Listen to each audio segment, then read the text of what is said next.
Dahshatli tendensiya, ужас. Bugun bitta bolani ko'rdim. Ko'rganim uchun aytayapman. Oilaviy Telegram kanallar hammaga yetib borish uchun tarqating. Oqibatlar haqida gaplashamiz. Siz mutafakkir bo'lishi mumkin bo'lgan bolangizni telefon yordamida qul, manqurt, zaif qilib o'stiryapsiz desam ishonasizmi? Mana shu bugun 2 yoshda kolyaskada o'tirib olib telefondan ko'zini uzmayotgan bola 25 ga kirganda 50 kilolik qop to'la tezakka aylanadi. Nima uchun bunday deyapman? Birinchisi, jismoniy faollikning keskin kamayishi kuzatilyapti bolalarda. Ular harakat o'rniga telefonda qolishni tanlashyapti. Ikkinchisi, savol berish kamayib ketgan. Nima uchun, qayerda, nega bunday? Savol bermagan bola, ichkarida savol tug'ilmagan bola mutafakkir bo'la olmaydi.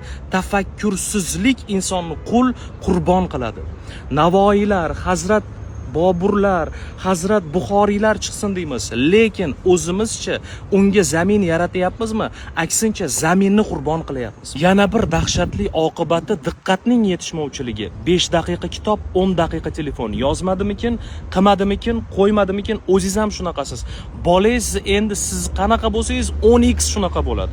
Ko'paytirib yuboring 100x qilib. Bunaqa holatdagi bola bilim ola oladi deb o'ylaysizmi? Bilimsiz avlod qul avlod bo'ladi xolos. Eng yomon oqibat manqurtlik. Asrga tatigulik kun asarini o'qiganlar biladi. Sobitjon o'zini onasini tanimasdan dushman deb o'ylab o'ldirib qo'yadi.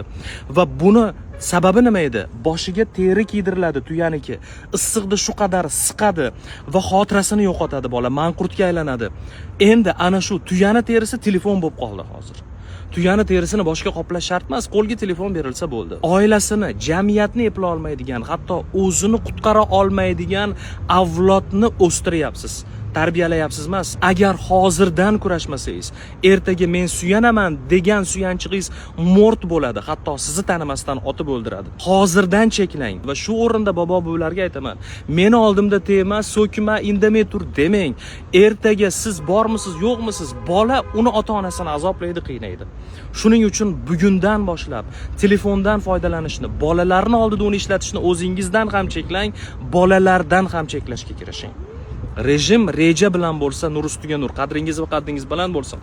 Buni qanaqa qilish kerak degan savolga Telegram kanalimda javob berib o'tdim. Plus qoldirsangiz, ssilka boradi, kirib azob bola eshitib chiqib ketaverasiz.